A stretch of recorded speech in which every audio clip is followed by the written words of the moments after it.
super contente. En même temps un peu impressionnée, parce que c'est donc la première fois pour moi. Je me réjouis tellement de ce moment avec vous. Et déjà commencer par vous remercier tous pour votre magnifique présence aujourd'hui. Voilà, c'est grâce à ça, à votre implication aussi dans ce que nous vivons, qu'on peut avoir l'opportunité de se réunir dans des moments comme ça et d'échanger l'amour. Ce que j'aimerais aborder avec vous aujourd'hui, c'est le sujet de l'élévation de conscience, voilà, ou de l'émergence d'un être nouveau. Qu'est-ce qu'on entend par ça, en fait, c'est quoi l'élévation de conscience, c'est quoi la 5D, vers où on va, revoir un peu tout ça ensemble, sans avoir la prétention de vouloir vous apprendre quoi que ce soit, mais plutôt de partager avec vous certaines expériences personnelles, en fait, et dans les grandes lignes, mon cheminement en lien avec cette évolution de conscience. Voilà, donc pour me présenter brièvement, Clotilde l'a très joliment fait, mais effectivement, c'est ça, je donne des soins, j'accompagne les gens pendant un temps sur leur parcours à travers différents outils. Et puis j'ai aussi une petite chaîne YouTube, j'ai déjà donné quelques conférences sur Internet. Voilà. Alors, le sujet de l'élévation de conscience. Donc, qu'est-ce que c'est déjà l'élévation de conscience ? Pour moi, c'est quelque chose qui va de pair avec l'ascension vibratoire de l'humanité, de Gaïa. Il y a en même temps, dans ma perception, les énergies terrestres qui s'élèvent à travers la libération des particules adamantines, etc. Mais il y a aussi une descente de l'énergie spirituelle sur Terre, notamment les énergies dites christiques et bouddhiques, qui sont en fait les énergies qui nous relient à notre essence et à notre source. Et le tout, c'est-à-dire ces énergies d'en bas et d'en haut, participent à cette activation et élévation de la conscience chez tous les êtres issus de Gaïa, pas seulement les humains évidemment. Et ça participe aussi à l'expansion du cœur en même temps. Cependant, dans mon expérience, c'est difficile de détacher l'élévation de conscience de l'énergie spirituelle. Pour moi, c'est quelque chose qui va vraiment de pair, puisque cette élévation de conscience nous rattache à notre essence spirituelle. Donc pour moi, les deux sont vraiment indissociables, en tout cas, encore une fois, dans mon parcours. Ce que j'aimerais aborder avec vous autour de ça, c'est quelque chose dont on parle pas tant que ça, finalement, c'est aussi les pièges, quelque part, à éviter dans ce parcours-là, pour ne pas s'y perdre, parce que c'est facile de s'y perdre, pour le coup. Et effectivement, dans un second temps, de vous partager des pistes de réflexion et des clés pour arriver à naviguer dans tout ça, parce que c'est un long chemin, parfois semé d'embûches. Et pour moi, c'est important de vous parler de ça aujourd'hui, parce que l'idée derrière, c'est vraiment qu'on puisse avoir tous comme plus de visibilité, de compréhension sur ce qu'on vit au niveau individuel et collectif. Voilà.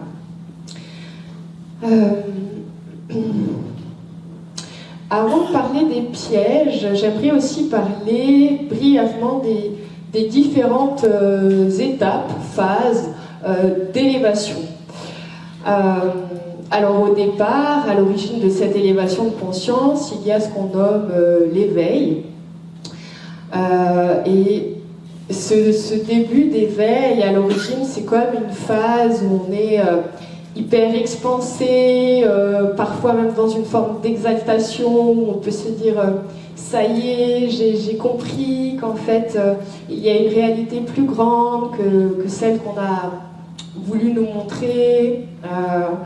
Et donc c'est ça, on est dans une espèce de foisonnement où on sent comme la vie qui revient encore plus fort en nous.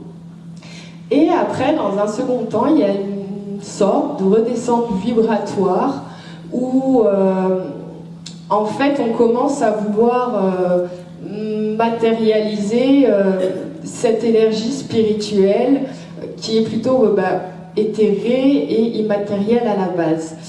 Et dans cette redescente-là, donc on s'intériorise davantage et on peut être vraiment porté à découvrir plein d'informations sur la multidimensionnalité, la vie après la mort. Voilà, on est un peu à la découverte de tout ça.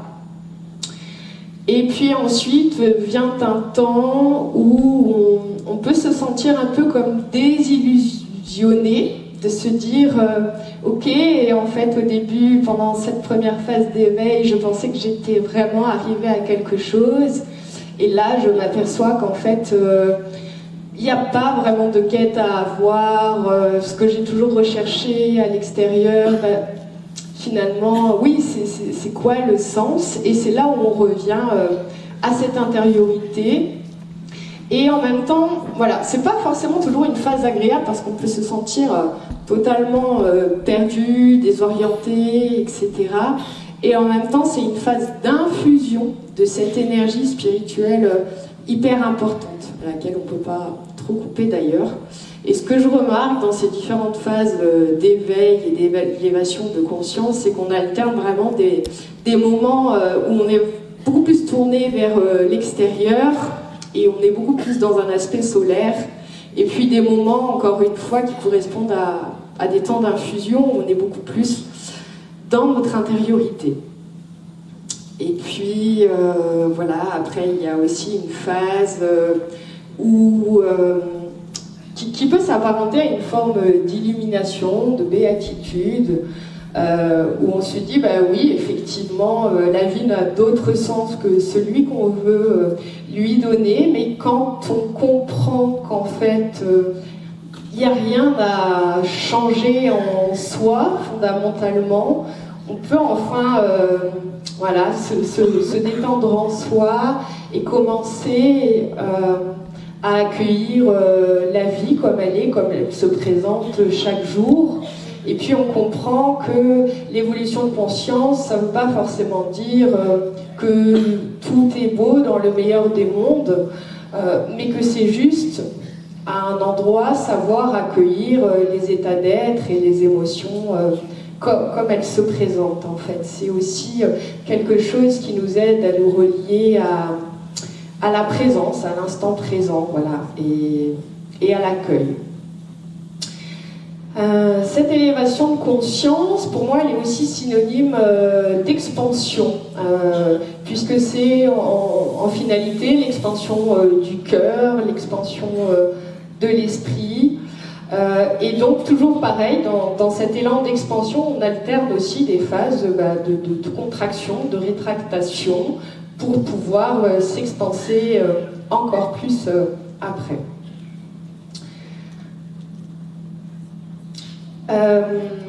En ce qui concerne les pièges, parce que, encore une fois, c'est quelque chose d'important à aborder pour moi aujourd'hui, je pense que l'un des principaux pièges, c'est ce qu'on relie parfois au New Age.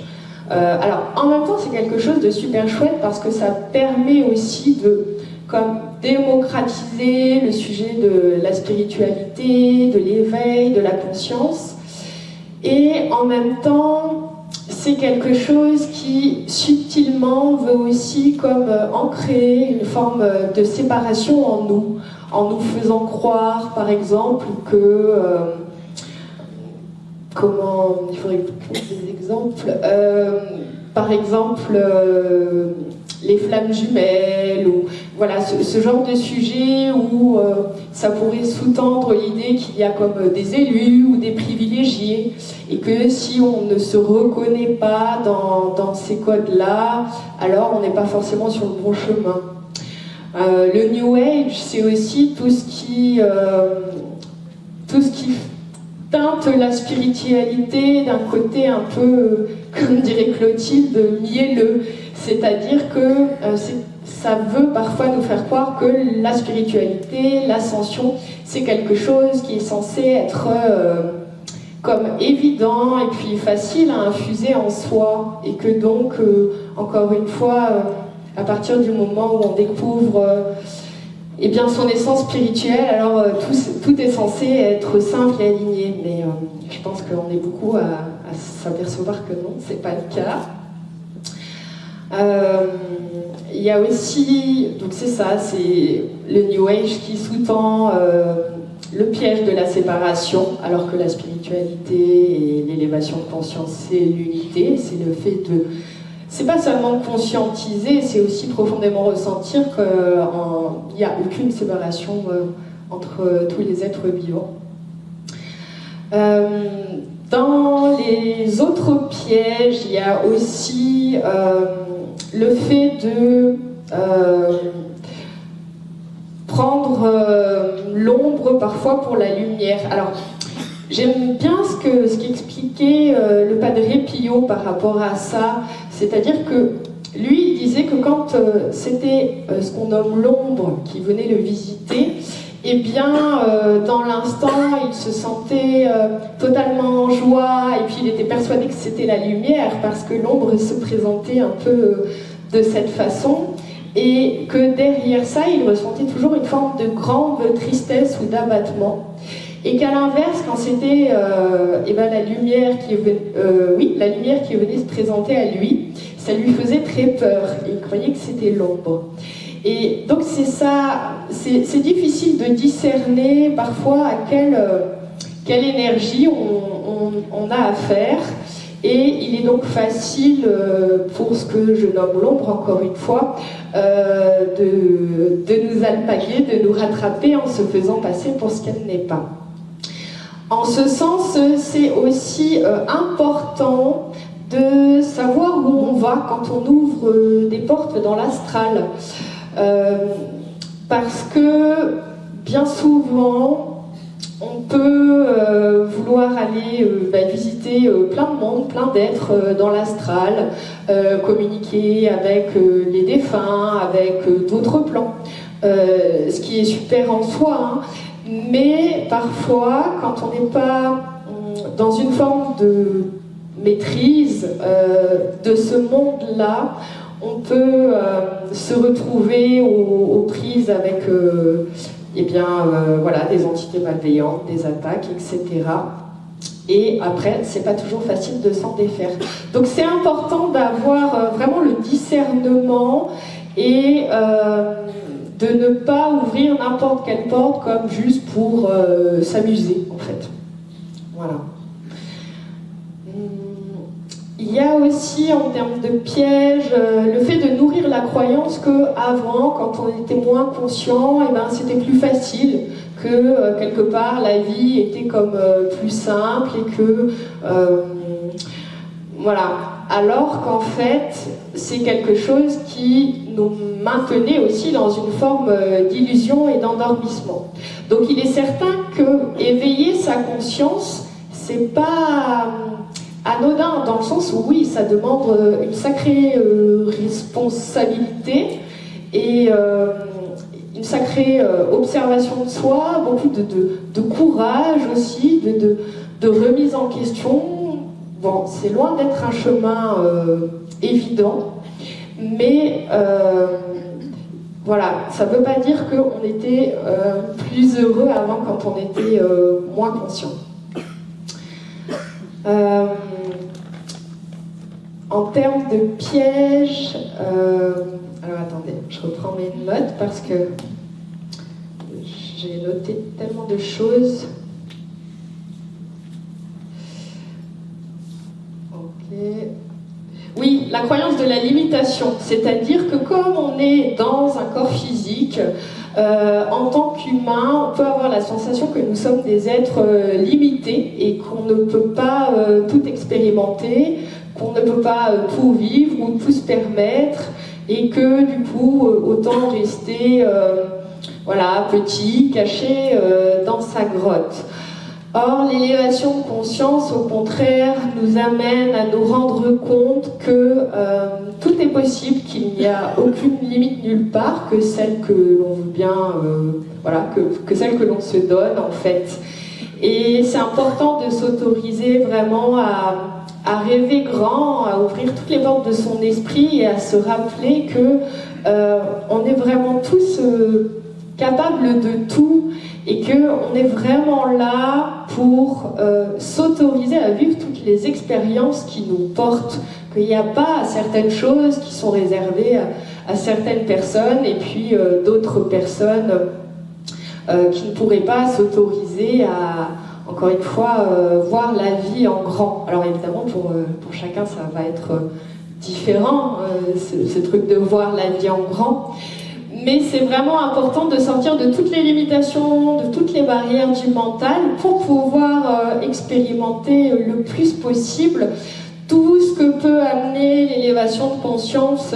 C'est pas seulement en termes d'expérience, enfin, si, mais c'est surtout vibratoire en fait. C'est nous amener à ressentir des états qui transcende la matrice. Et finalement, pour moi, alors si on veut lui donner un but, le but de l'élévation de conscience, c'est ça, c'est transcender la matrice et les limites de la matrice.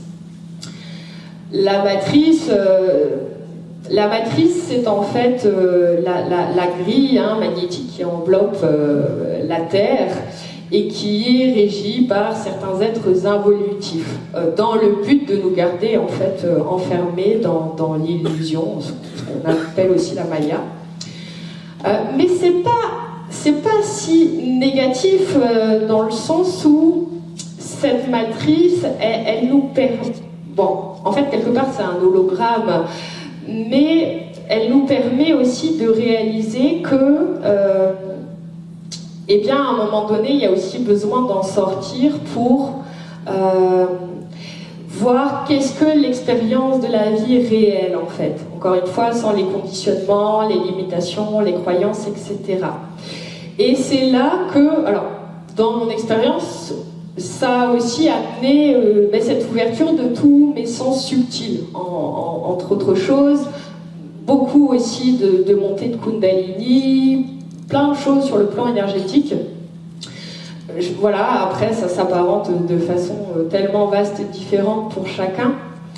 Mais c'est ça, c'est que ça nous donne une perception de la vie tout autre. C'est-à-dire que plus on ouvre sa conscience et plus l'expérience que l'on fait au quotidien nous permet vraiment d'accéder par nous-mêmes à comment je vais le nommer ça, l'infini, en fait, l'infini de ce que l'on est, de nos capacités, de la vie. Voilà, là où encore une fois on cherche à nous faire croire que c'est quelque chose de tout petit. Cette élévation de conscience, elle permet aussi évidemment de pouvoir communiquer avec des mondes infinis, de faire des expériences et de vivre des choses bien au-delà de la matière.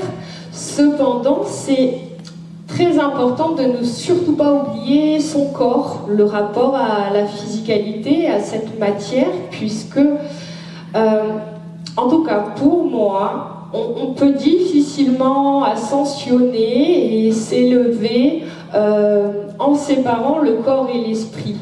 Il est évident qu'en tant qu'être humain incarné, on n'a pas vraiment d'autre choix que de considérer et puis d'apprendre aussi à honorer ce corps pour pouvoir vivre pleinement cette évolution de conscience. Sinon, à un moment donné, ça va me stopper dans ce que je peux conscientiser et expérimenter.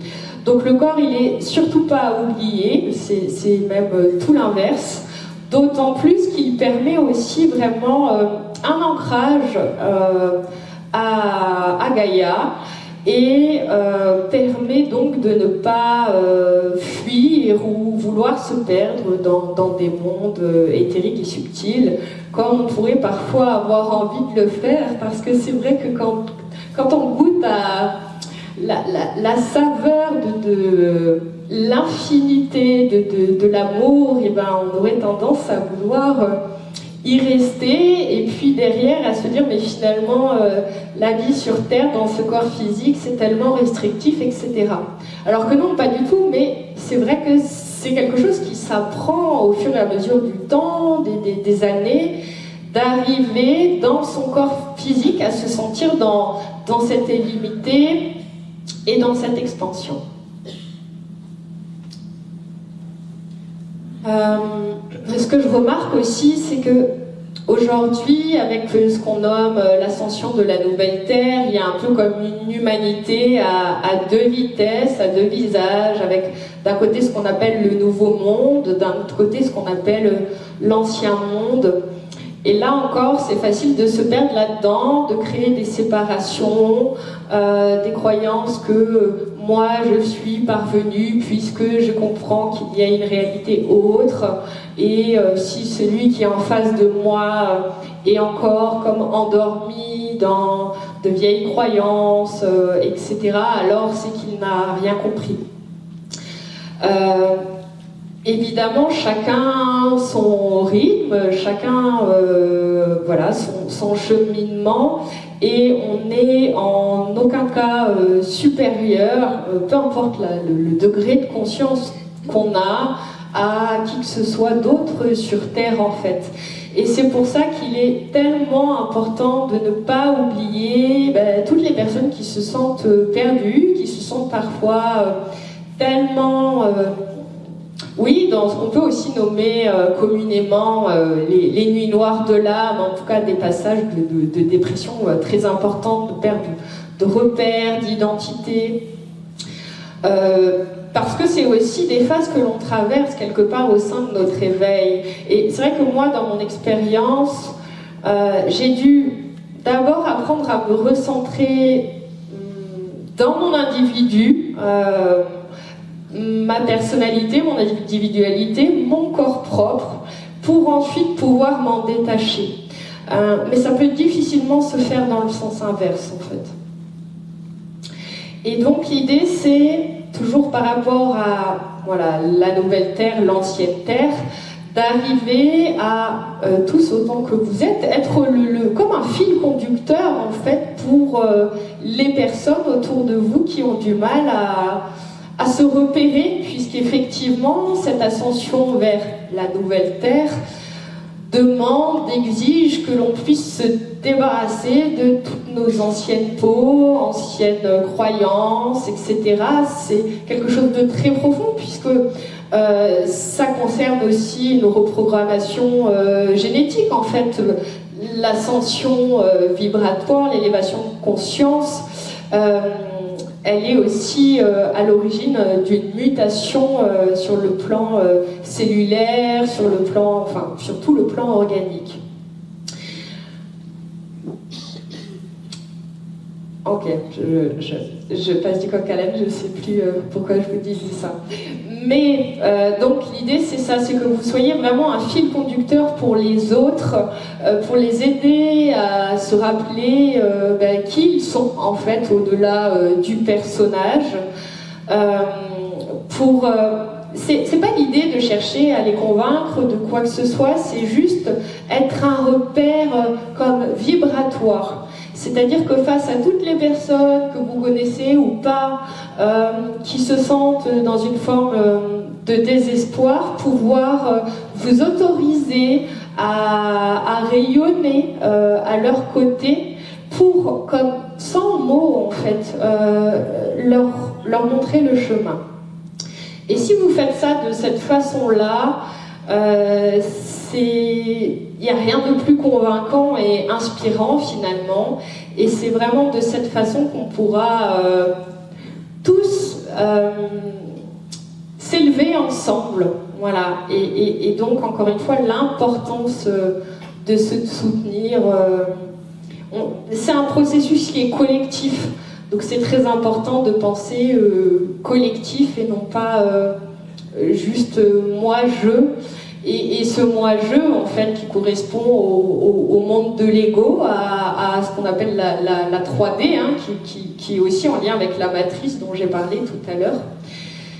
Et sur ce plan-là, sur le plan des dimensions, l'élévation de conscience, c'est ça, c'est en fait pouvoir passer du plan de l'ego au plan du cœur. Et donc il est évident que, encore une fois, c'est pas un processus qui se fait comme ça du jour au lendemain.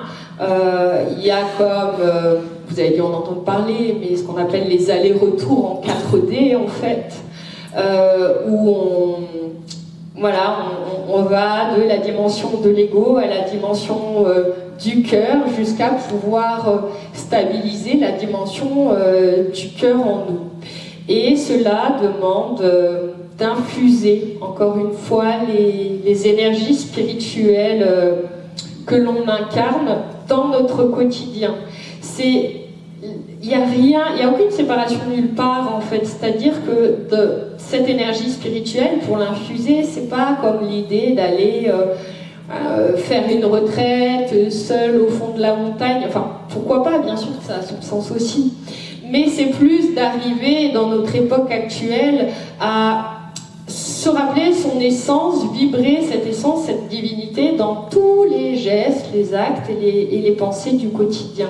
C'est vraiment, encore une fois, une infusion.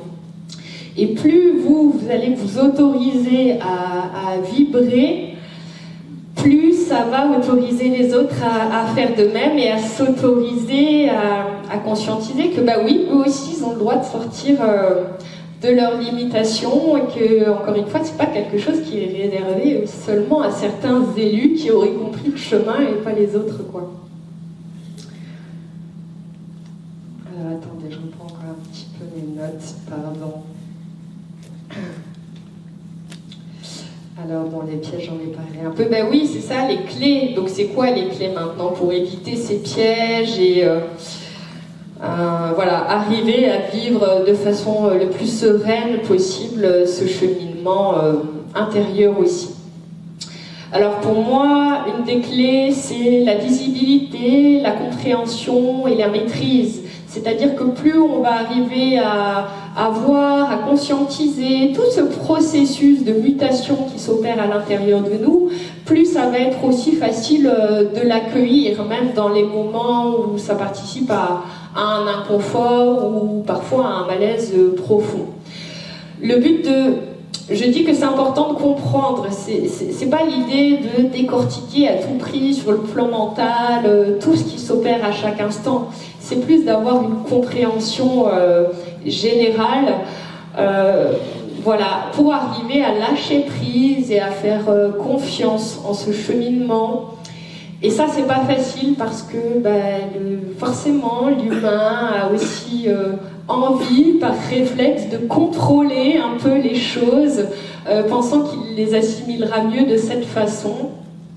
Et en fait, dans ce cheminement-là, le contrôle, en général, c'est ce qui nous perd et qui vient semer le doute, voilà, nous faire croire qu'on n'est pas au bon endroit, alors qu'en fait, on a toujours été là où on devait être.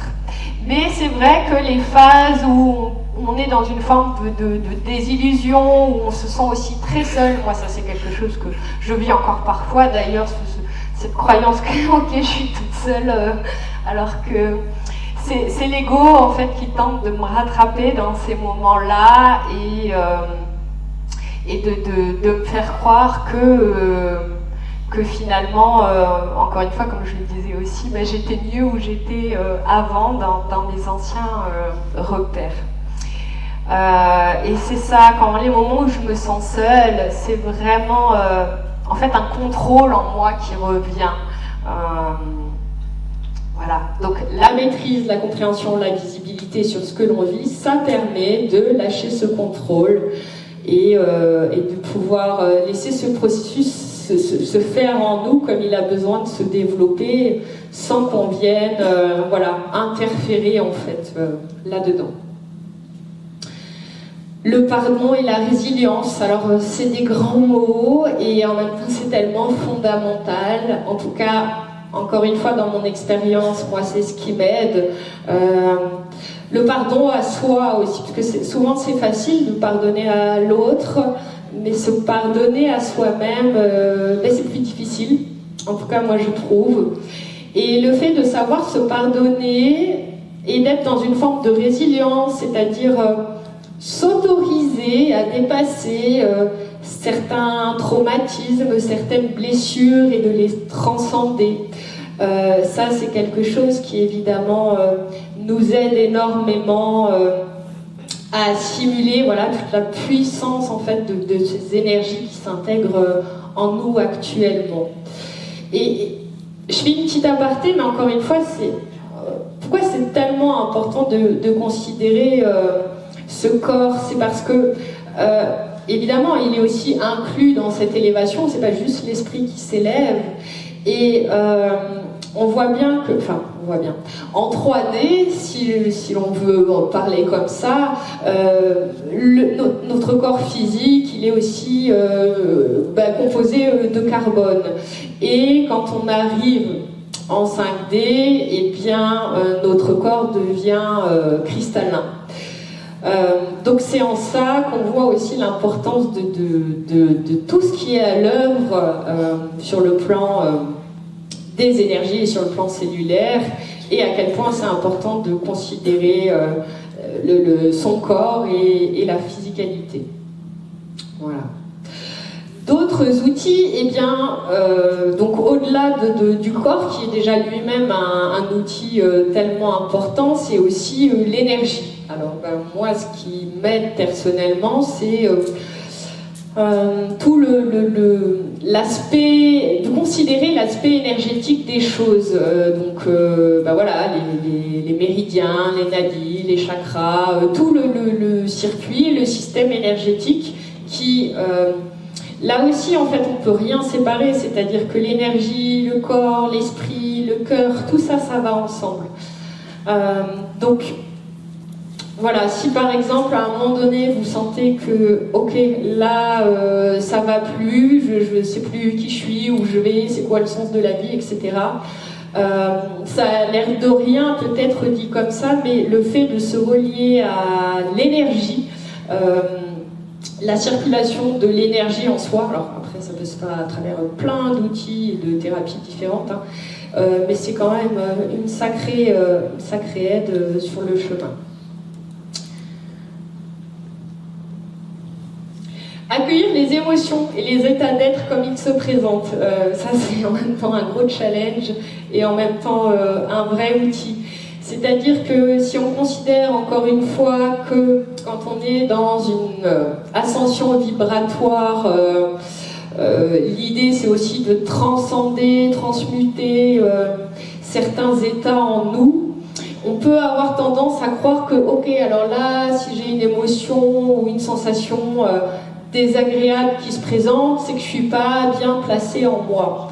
Alors qu'en fait, souvent c'est tout l'inverse, c'est-à-dire que je suis tellement bien placée en moi que ça me permet aussi d'aller voir ce qui était caché ou ce qui n'avait pas l'occasion d'émerger avant.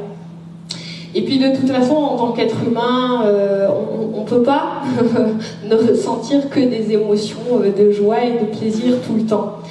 Donc une des clés, et en même temps encore une fois un challenge, c'est d'arriver à accueillir tous les états, les sensations, les émotions comme elles se présentent sans vouloir les changer. Si je me lève un matin et que je me sens malade avec de la fièvre et que je me dis ok, il y a un truc en moi qui ne va pas et puis j'ai essayé de lutter pour changer ça, la maladie, dans mon expérience, elle peut encore se renforcer, puis la fièvre s'intensifier, etc. Et si à l'inverse je me dis ok, c'est sûr, là tout de suite ça me fait pas franchement plaisir de me réveiller avec 40 degrés ce matin, mais si c'est vécu, c'est que je dois le traverser, pourquoi presque même pas chercher à le comprendre en fait, juste c'est comme ça. ben, c'est là où on transcende ces états et ces émotions et où elles peuvent ensuite se libérer simplement. Mais le fait de vouloir changer les choses dans l'instant, c'est quelque chose qui, au contraire, vient figer et amener une rétractation, là où on a en fait juste besoin de laisser ouvrir, de laisser couler et de laisser aller. Et puis arriver petit à petit à reprendre son pouvoir personnel, à comprendre qu'il n'y a personne à l'extérieur, mais alors absolument personne qui détient la clé ou la vérité pour vous, qu'il n'y a que vous à l'intérieur de vous qui pouvez savoir, sentir ce qui est le mieux à chaque instant. Et en ce sens, ne plus donner son pouvoir à qui que ce soit à l'extérieur. Et donc c'est pas évident parce que ça demande d'apprendre à se faire confiance, de faire confiance en ce que l'on ressent à l'intérieur qui est loin d'être quelque chose de concret et de palpable. Mais c'est ça, c'est apprendre à faire confiance en ce qu'on ressent même si on ne sait pas toujours l'expliquer. Et c'est en ça qu'on replace le pouvoir à l'intérieur de soi, en fait. Et c'est aussi comme ça que l'on cesse de croire qu'il va y avoir, qu'il y a un sauveur à l'extérieur.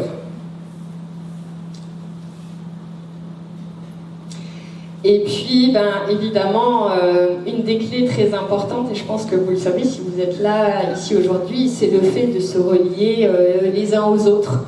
Voilà, à ses frères et à ses sœurs de lumière, de sentir que, encore une fois, on est nombreux dans ce chemin d'élévation, et les moments comme ça, ou les moments en beaucoup plus petits comités, et même des moments d'intimité, parfois entre 2 ou 3 personnes, déjà ça c'est beaucoup en fait, mais c'est très très important de ne surtout pas rester seul, de se relier le plus possible pour pouvoir échanger aussi toute cette énergie spirituelle.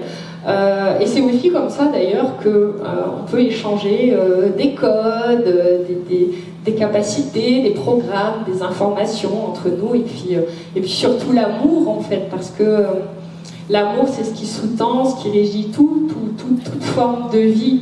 Et donc là aussi l'évolution de conscience elle ne peut pas se faire sans reliance au cœur. Et pour se relier au cœur, et forcément quand on est tous ensemble, c'est comme encore plus facile parce qu'on peut partager ces vibrations-là. Et donc n'oubliez jamais n'oubliez jamais personne en fait, même quand vous allez faire vos courses ou que vous vous promenez dans la rue, vraiment considérez les gens autour de vous, rappelez-vous que c'est vous, c'est juste un autre visage de vous. Et c'est vraiment ce retour au cœur aussi c'est ça, conscientiser que l'autre il a tout autant d'importance que soi, peu importe qui c'est et ce qu'il vit. Et plus vous allez reconnaître l'autre, l'accueillir, plus vous saurez aussi vous reconnaître et vous accueillir vous-même. Et puis de toute façon, on a besoin d'être tous ensemble, parce qu'encore une fois, comme je le disais tout à l'heure, c'est un chemin collectif. J'ai envie de vous proposer quelque chose là, si vous le souhaitez, si ça résonne pour vous. C'est un tout petit temps justement d'intériorisation où vous n'êtes pas obligé de fermer les yeux, hein. Moi je le fais parce que ça m'aide, mais c'est juste l'idée d'infuser vibratoirement ce que j'essaye de vous transmettre là aujourd'hui. Encore une fois, j'ai bien conscience que je vous apprends peut-être pas grand-chose, mais c'est surtout au niveau vibratoire ici que ça se joue. Et j'aimerais, c'est un truc tout bête, hein, mais vous montrer justement comment moi je fais quand ça va plus, quand je sens que je suis en train de perdre mon centre et que je reviens dans l'ego. Et bien en fait, ce que je fais tout bêtement, bon, alors normalement je suis dans la nature, mais enfin là elle est quand même tout autour de nous. Et juste, je fais le vide, des fois comme 3 minutes, et je ressens tout ce qui se passe à l'intérieur de moi. Les émotions, tout ce qui se passe dans le corps physique, toutes les pensées qui me traversent. Et je cherche rien à changer. Juste je ressens, je suis dans cette écoute, dans cette observation, dans cette attention à ce qui se vit en moi. Et donc j'aimerais vous inviter à faire pareil, là tout de suite.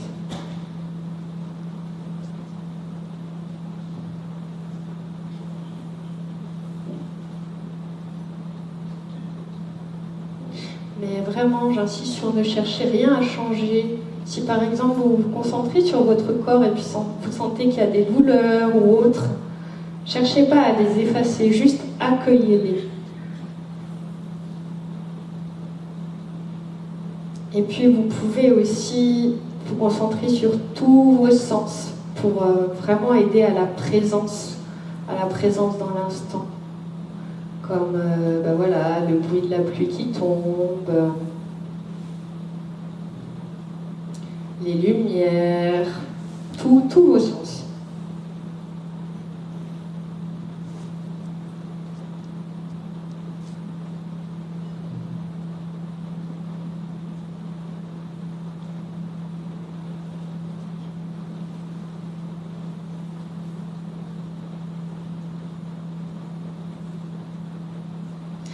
Et puis petit à petit, vous essayez de devenir votre souffle. C'est-à-dire que vous faites tellement le vide en vous concentrant juste sur les ressentis qu'il n'y a plus que le souffle. Et essayez de fusionner avec ce souffle, avec cette respiration.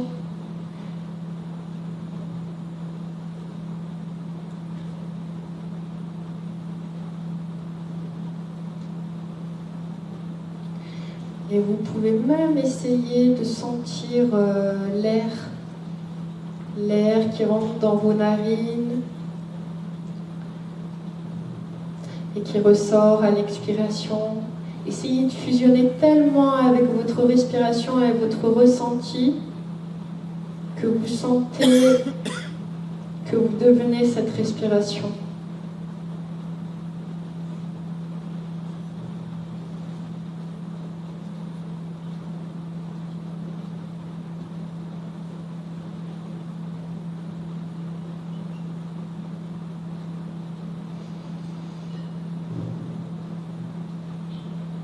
Et ensuite, vous vous mettez à l'intérieur de votre cœur. Et c'est un peu comme si vous vous enlaciez vous-même. On oublie trop souvent de se remercier, de s'enlacer.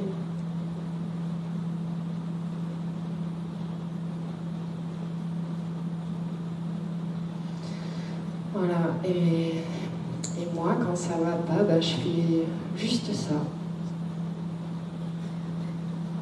Et puis dans cet instant, l'ego, il s'en va, mais il reprend sa place de serviteur. Et tout de suite, je reviens dans cette conscience dite supérieure. Ça ne veut pas dire que mes soucis se sont estompés, mais tout de suite, je les regarde autrement.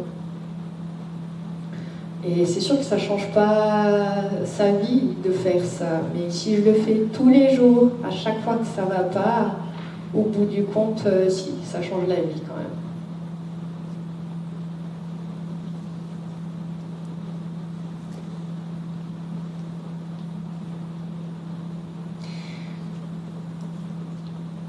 J'ai envie de vous proposer une dernière chose pour finir, c'est si vous vous sentez de vous prendre les mains, si vous ne le sentez pas, c'est ok, juste l'idée c'est que vous puissiez regarder la personne qui est à côté de vous, à droite ou à gauche, et que vous puissiez lui dire que c'est un être qui est beau, qui est belle, et que vous puissiez lui dire qu'il s'autorise à rêver grand.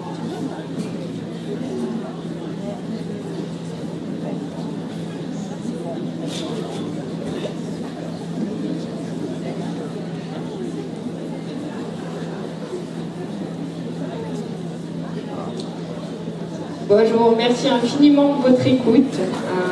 Et ça m'a fait